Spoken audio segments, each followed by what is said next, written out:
Nós daremos continuidade a essa série nesse momento, e o tema da nossa mensagem hoje é o rei que não nasceu no palácio. O rei que não nasceu no palácio.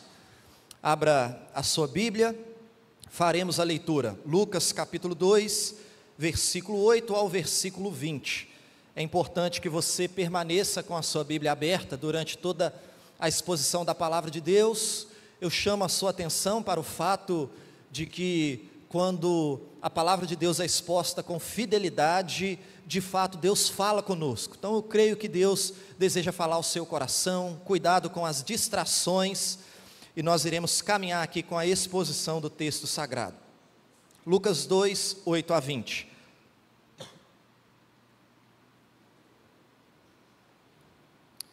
Acompanhe aí a leitura da palavra de Deus. Diz assim: havia naquela mesma região pastores que viviam nos campos e guardavam o seu rebanho durante as vigílias da noite. E o anjo do Senhor desceu aonde eles estavam, e a glória do Senhor brilhou ao redor deles, e ficaram tomados de grande temor.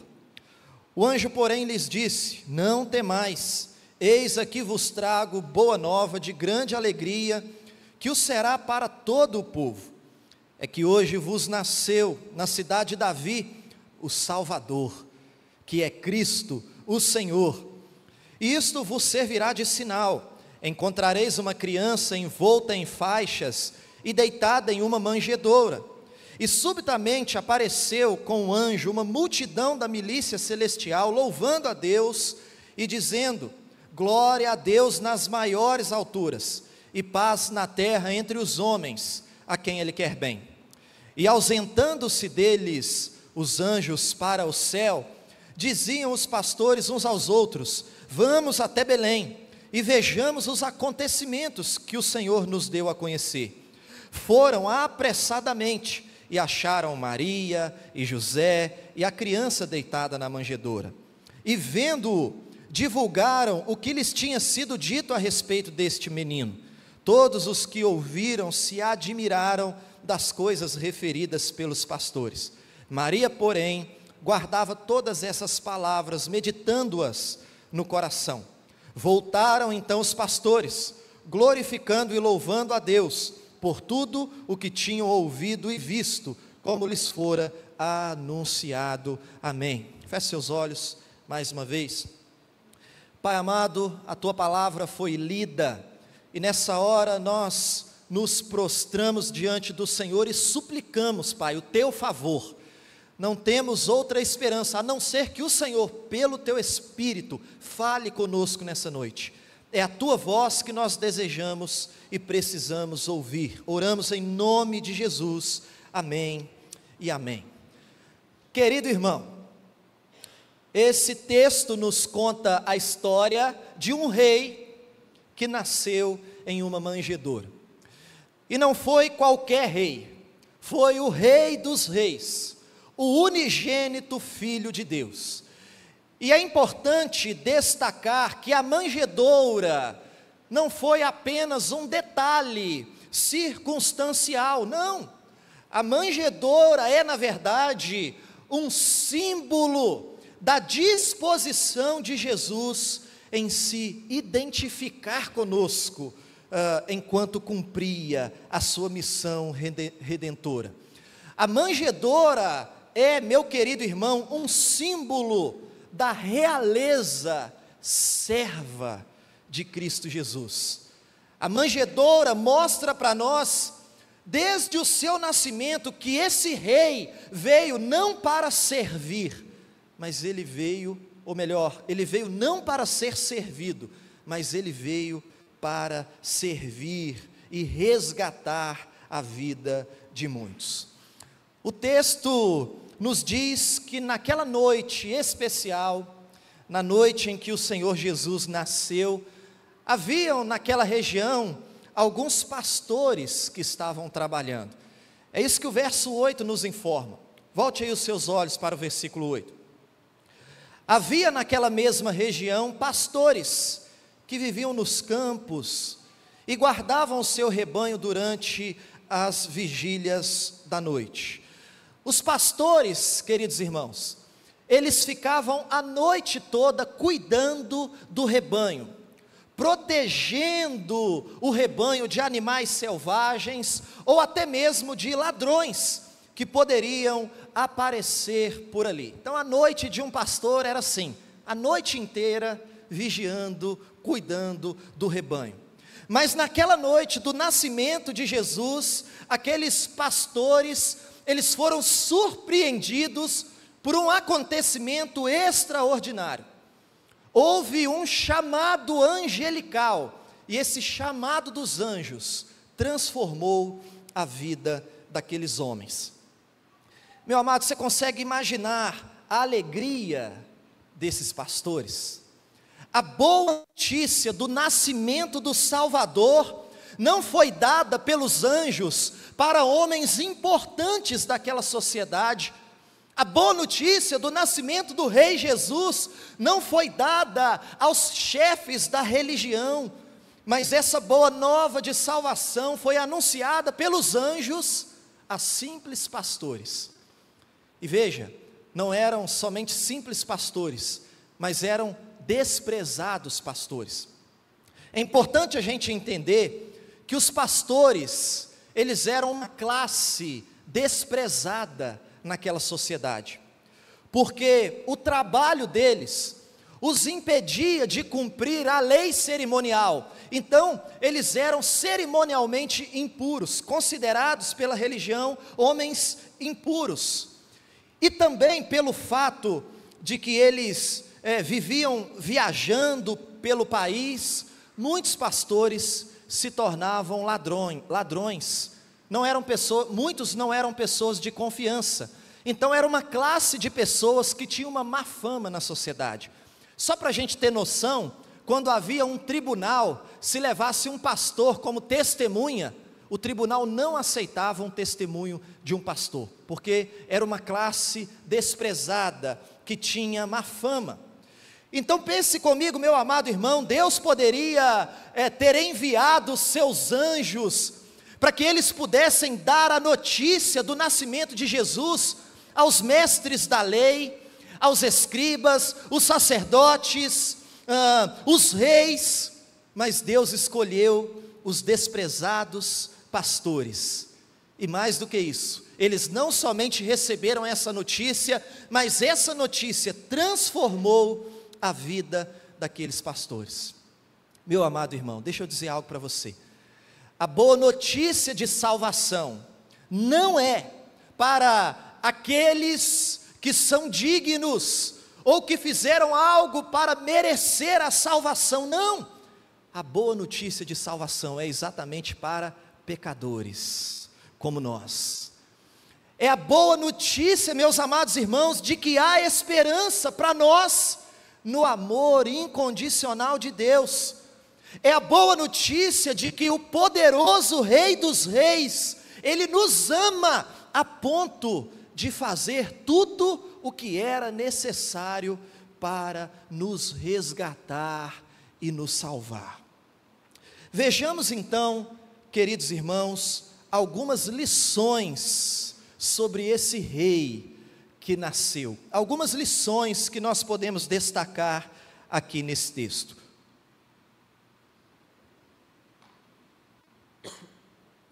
A primeira coisa que nós observamos aqui é que esse rei é um rei que lança fora todo o medo.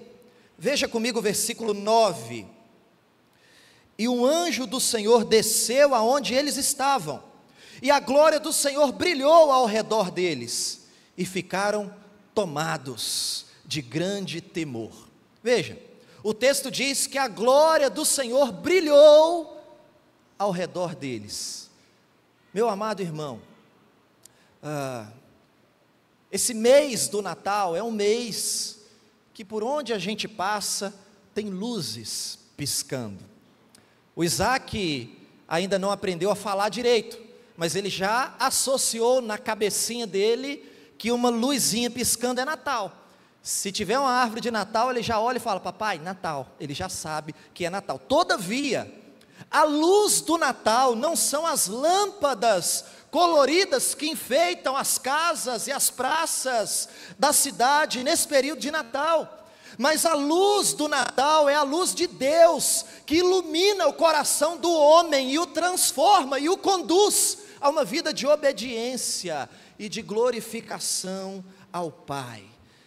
E eu preciso dizer para você, meu amado irmão, que se a glória de Deus ainda não brilhou ao seu redor, assim como aconteceu na vida desses pastores, significa que você ainda não conhece a verdadeira luz do Natal, significa que você ainda não viveu a experiência mais extraordinária da sua vida, que é ver a glória de Deus brilhar e transformar o nosso viver. Essa é a experiência mais extraordinária que nós podemos viver.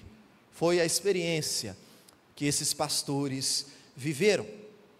Mas o texto diz que quando a glória do Senhor brilhou ao redor deles, eles ficaram tomados de grande temor, eles ficaram com medo.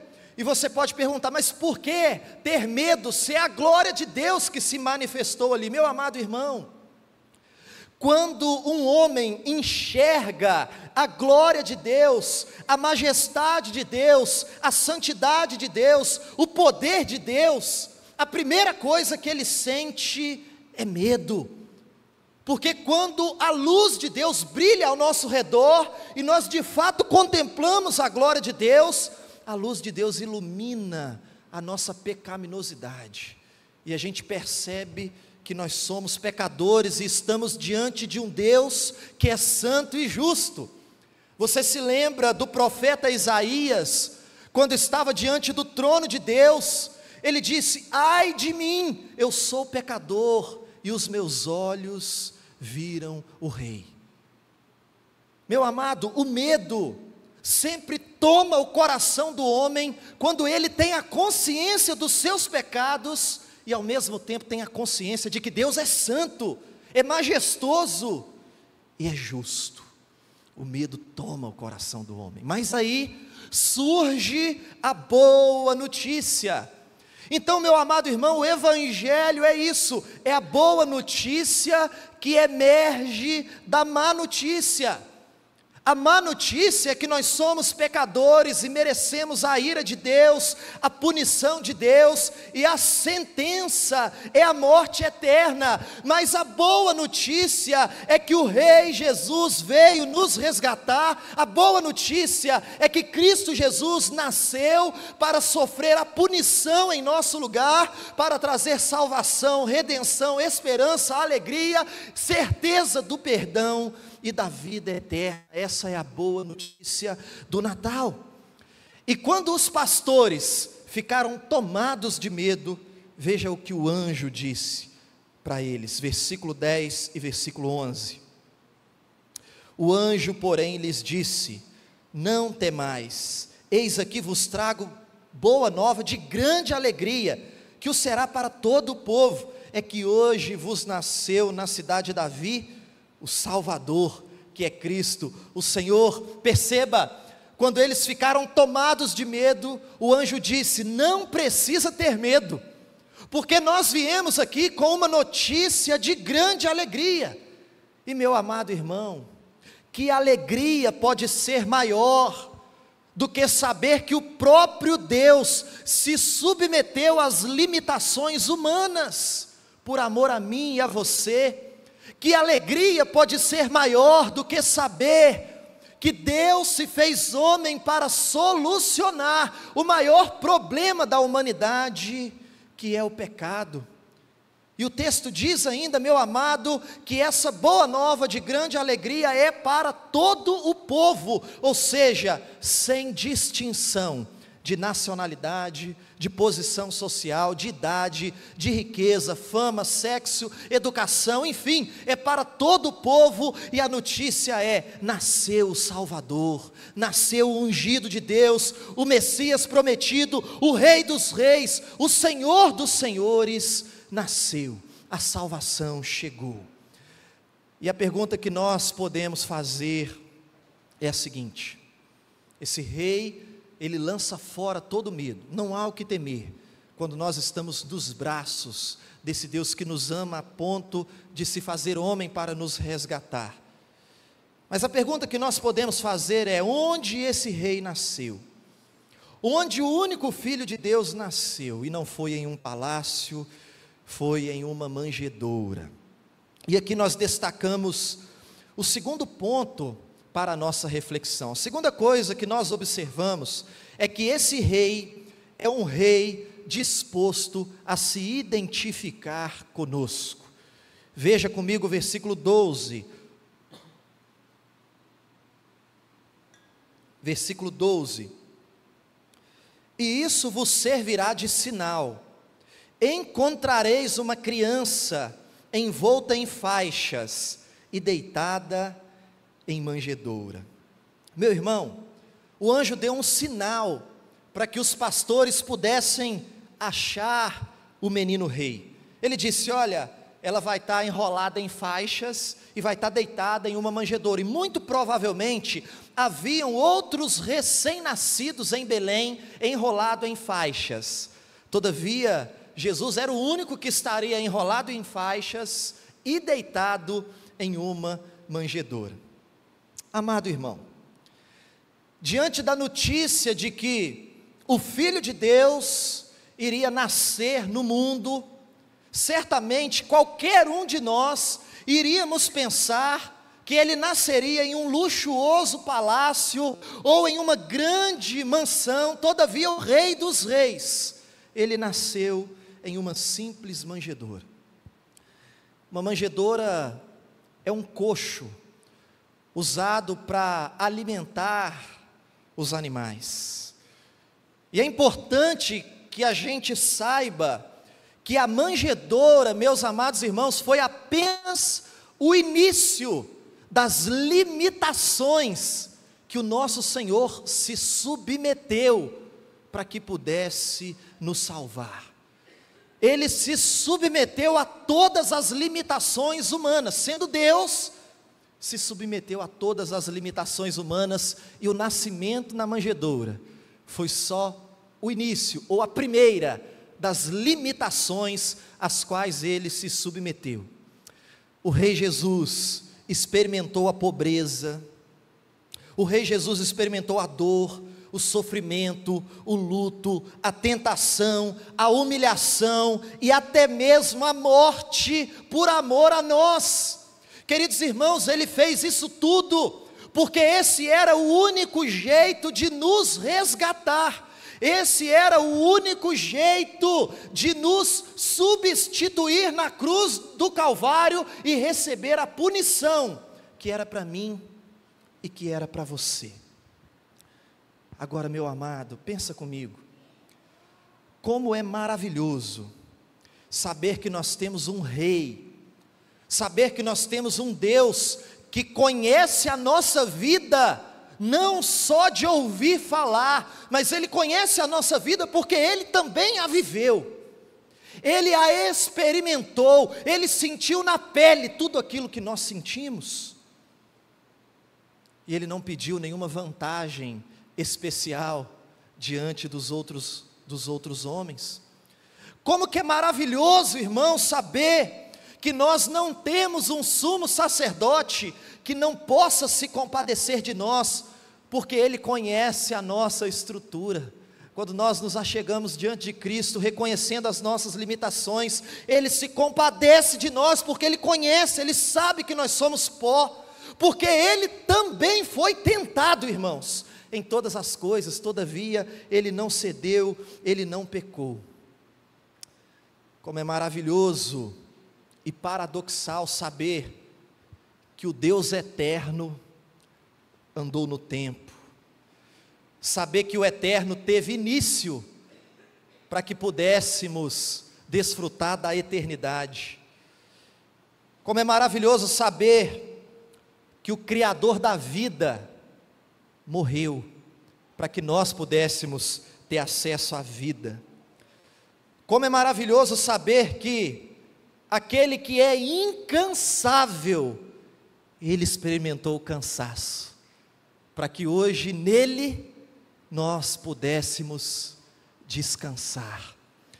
Como é maravilhoso saber que aquele que é o pão da vida, ele foi alimentado, para que nós pudéssemos hoje saciar a nossa fome.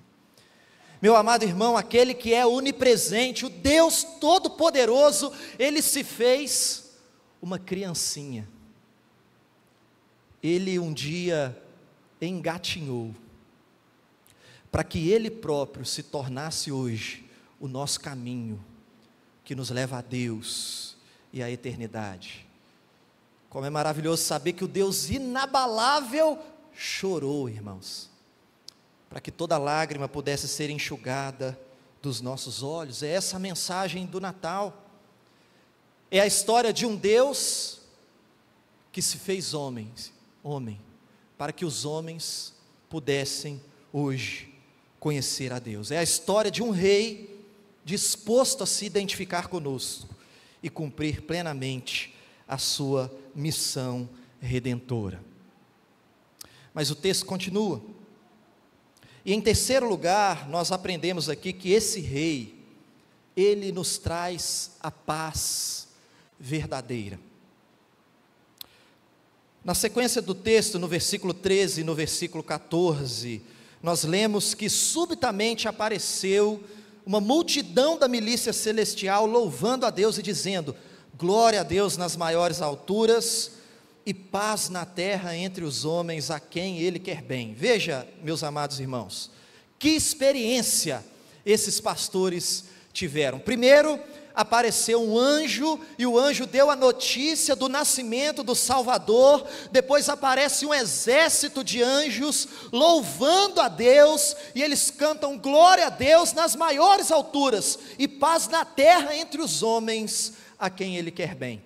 É interessante entender que, normalmente, quando nascia o filho de um rei, havia música, havia corais, haviam cantores anunciando a chegada do menino.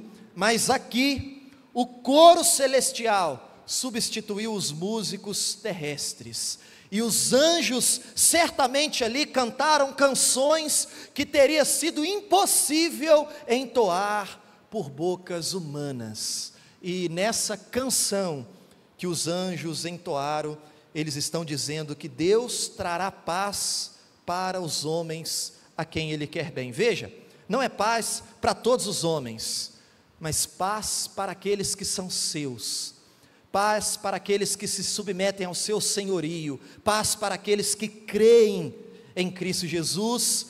E essa paz é com toda certeza a paz entre Deus e os homens, porque nós sabemos que, por conta do pecado, nós somos inimigos de Deus. Todavia, por intermédio de Cristo Jesus, nós somos reconciliados com Deus, e agora podemos desfrutar de paz com Deus. Agora nós podemos ter acesso a Deus, agora nós podemos ser amigos de Deus. Que coisa maravilhosa saber que nós somos amigos de Deus.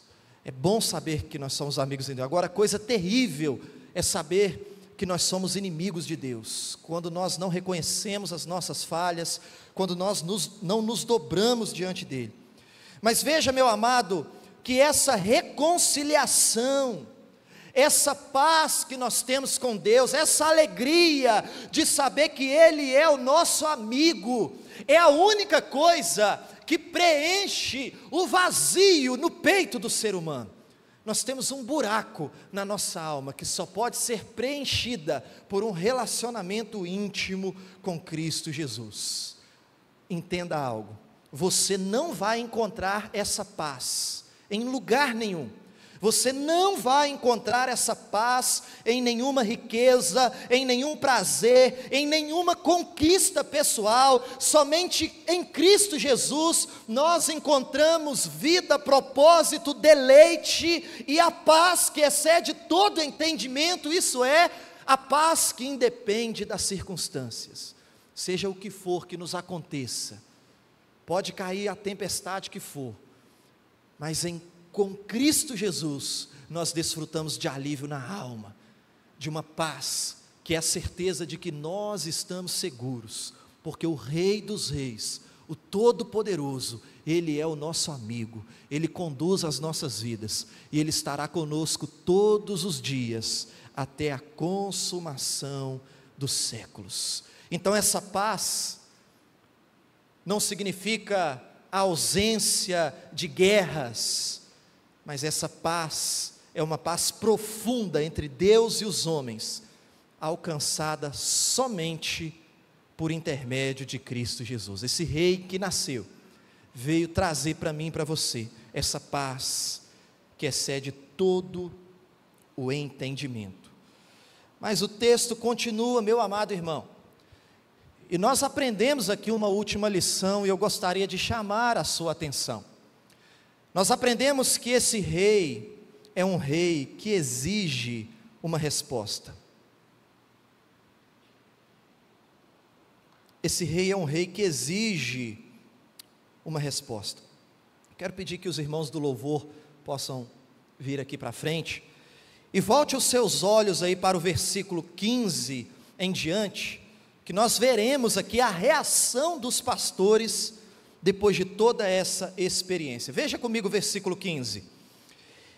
E ausentando-se deles os anjos para o céu, diziam os pastores uns aos outros, olha o que os pastores disseram: vamos até Belém, e vejamos os acontecimentos que o Senhor nos deu a conhecer.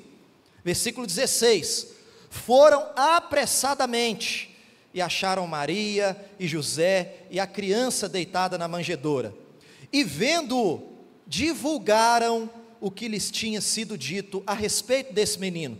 Todos os que ouviram se admiraram das coisas referidas pelos pastores. Perceba aqui, meu amado, o que aconteceu? Quando os anjos foram embora, os pastores olharam uns para os outros e disseram: vamos até Belém, vamos conhecer o Senhor Jesus, e eles foram imediatamente. Aí você pode me perguntar assim: mas eles não estavam trabalhando? A função deles não era vigiar o rebanho a noite inteira? Quem ficou cuidando das ovelhas? O que eles fizeram? E querido irmão, eu não tenho essa resposta. O texto não nos informa como eles resolveram essa situação.